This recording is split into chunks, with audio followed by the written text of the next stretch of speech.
Hello, everyone. Thank you very much for joining me.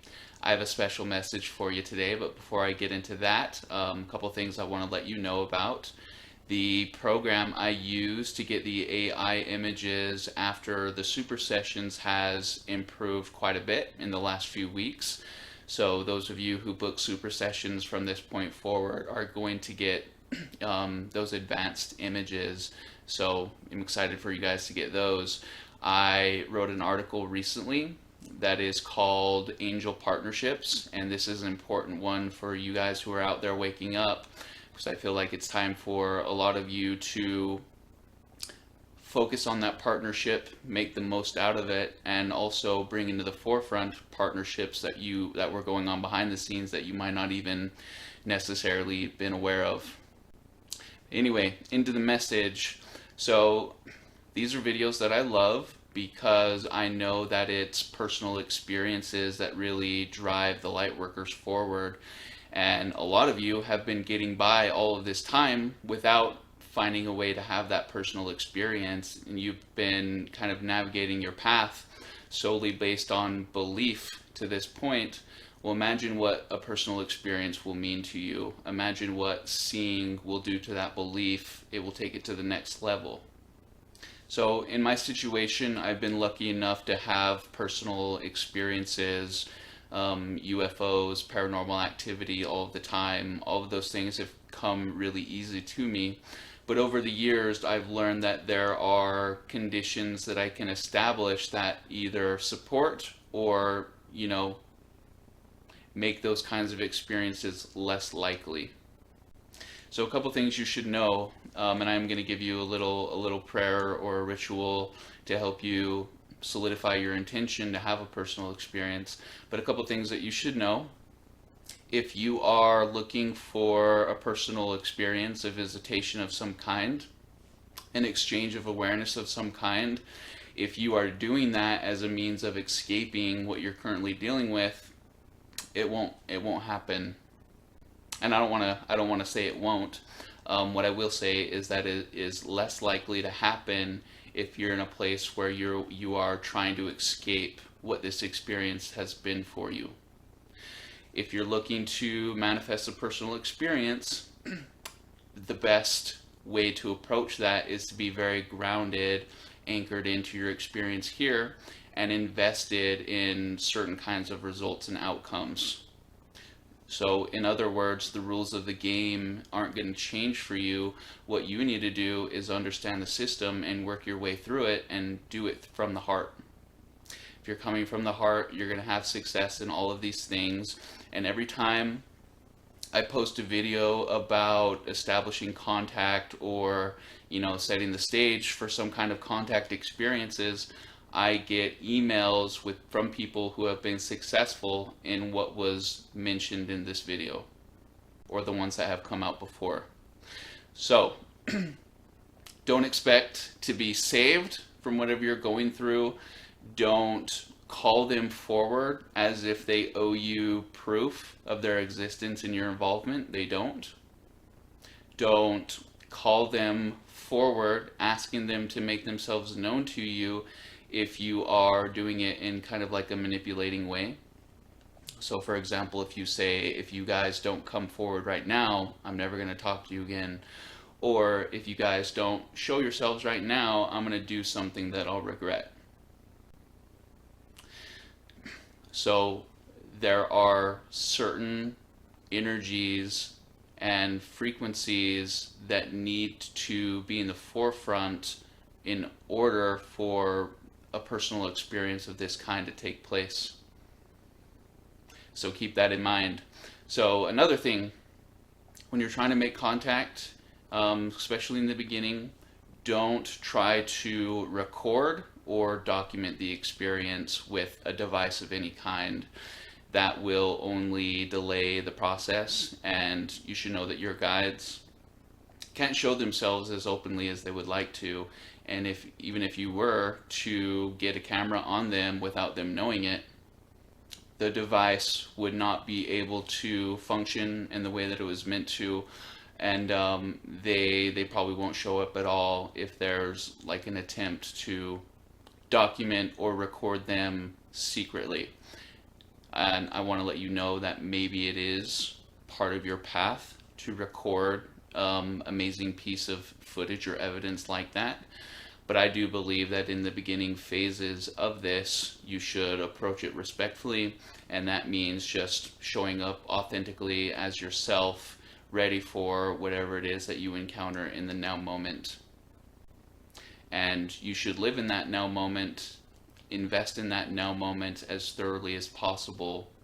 So get the contact, get the communication out of the way, then worry about document it, then maybe try establishing a back and forth that allows for such things. We are entering into a period of time where humanity might be open and available to receiving pieces of evidence like that without dissecting it and belittling it. So keep that in mind as well.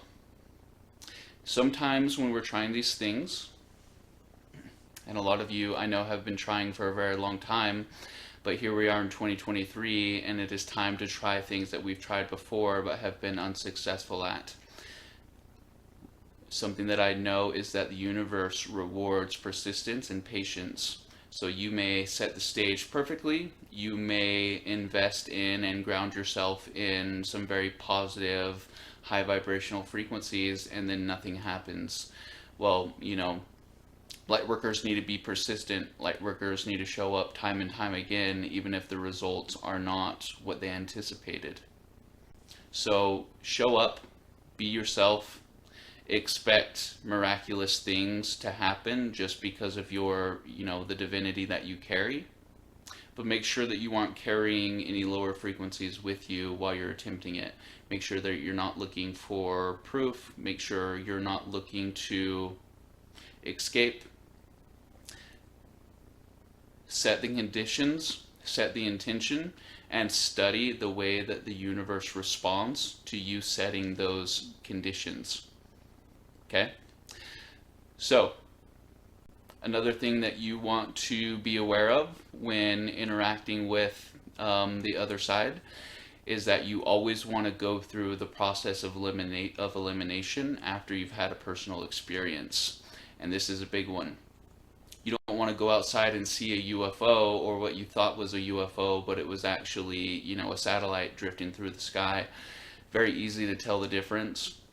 If you're looking to make contact in the sky, your team will do very specific things that break the laws of physics so that they leave no doubt that you've just seen something otherworldly. So always go through that process of elimination. If you're trying to make contact in your front room, if you hear the house settling, making natural noises, it does you no good to write that off as an ET entering your home and communicating with you. So process of elimination, it does you no good to fool yourself. Make sure that the experience is authentic and that it blows the lid off of your reality, because that's what we're looking to do here. So let's first talk about manifesting a visitation from a light ship, and you want to do this out in the sky. So whether you're doing this as a stargazer or whether you're meditating in your home looking for different kinds of contact, the rules kind of apply to both ways. And what you want to do is establish a clear intention to make contact, and you want to establish this intention well before you get into your sacred space looking for, the visitation or the contact. So if this was me, I would make it important. I would make it as important as I possibly can. I would establish with myself at 10 p.m. tonight, I am going to go outside and I'm going to set the stage and hold space for a visitation from my cosmic family. So another thing it's not always cosmic family that are having these or showing these visitations. A lot of what we see in the sky are actually Lemurian and Atlantean time travelers. And it's almost like it's you saying hello to you. But establish clear intentions, let the universe know beforehand that you're looking to engage in something special, and you would love for the universe to associate or assist you during that. So create a sacred space for yourself as well. Like you'll want to go outside to the same to the same spot every night. You'll want sacred spaces in your home because it's kind of like a built-in intention. When you return to that sacred place, all of your subconscious systems are acknowledging the energy there and looking to facilitate whatever it is that you've created the sacred space for. So very important, make sure that your intentions are clear. Set the stage for something special and then anticipate the highest outcome coming from it. Something else you can do is utilize your ability to visualize before going out there and engaging in this. And what do I mean by that? So let's say you have a meeting with your cosmic family at 10 p.m. You're going to go out, you're going to open your heart, and you're going to allow them the opportunity to make themselves known to you. So what would that look like? What would it feel like?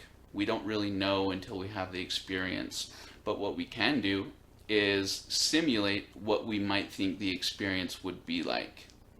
So that would mean in meditation, before you go out, visualize yourself having the experience and experiencing the energetic upliftment from the experience. So your breath will be taken away, you'll be in awe, you'll spend hours and hours and hours after the experience processing what you've just been through. So why would those visualizations be important? Well, when we're talking about making contact in the way that we are, it's a game of frequency. It's a game of vibration. Are the frequencies and vibrations that you're carrying right with you now compatible with having the experience?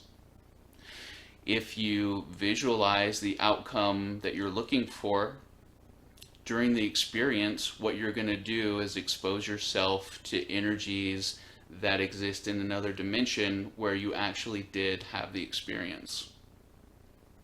You're bringing them over into your now moment, and then they are acting as catalysts for actually manifesting the experience in the here and now.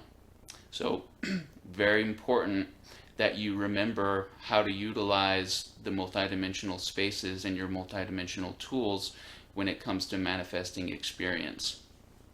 So some other things that you can do to increase your odds is that you can play different frequencies while you've set the stage and are sitting there anticipating the visitation or the reunion. And what frequencies you play will kind of vary depending on who you're looking to invoke and call in. You know, some cosmic selves and ETs might be comfortable with certain kinds of frequencies. Your angelic guides, your your spirit guides might be more comfortable in an environment filled with, say, 432, for example. That's something that you're going to have to play around with. And I would take very close or keep very clear notes about the conditions that you create and the successes or failures that you're having within those conditions. So when you go out, have certain frequencies playing that will override any lower ones that might be hanging around with you. Do whatever you can to create the conditions and the circumstances that depend or that the experience depends on. So let's shift focus a little bit. You know, we kind of talked about how to manifest a lightship visitation. I want to spend a couple of minutes on letting you know how to make contact or to have a personal contact experience within your own home. And I have found that it is best to do this kind of thing at 2 or 3 in the morning. I don't know why. That's just kind of when the conditions are perfect for this kind of thing. Everybody's asleep. No one's going to bother you. The world, consciousness, and the streets are all quiet. So what I would do is I will go into my front room and I will have all of the lights off.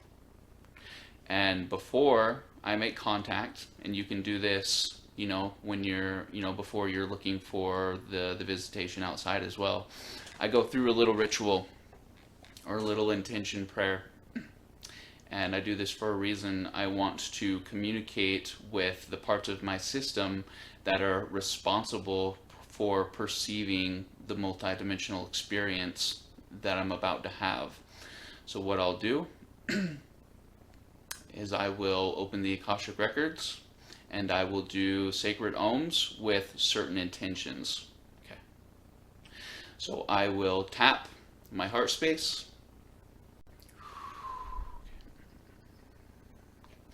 I will say, "Dear Spirit, with this Om, I can feel you. Om."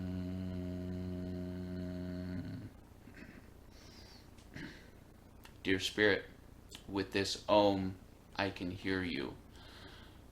Om." "Dear Spirit, with this Om, I can see you. Om."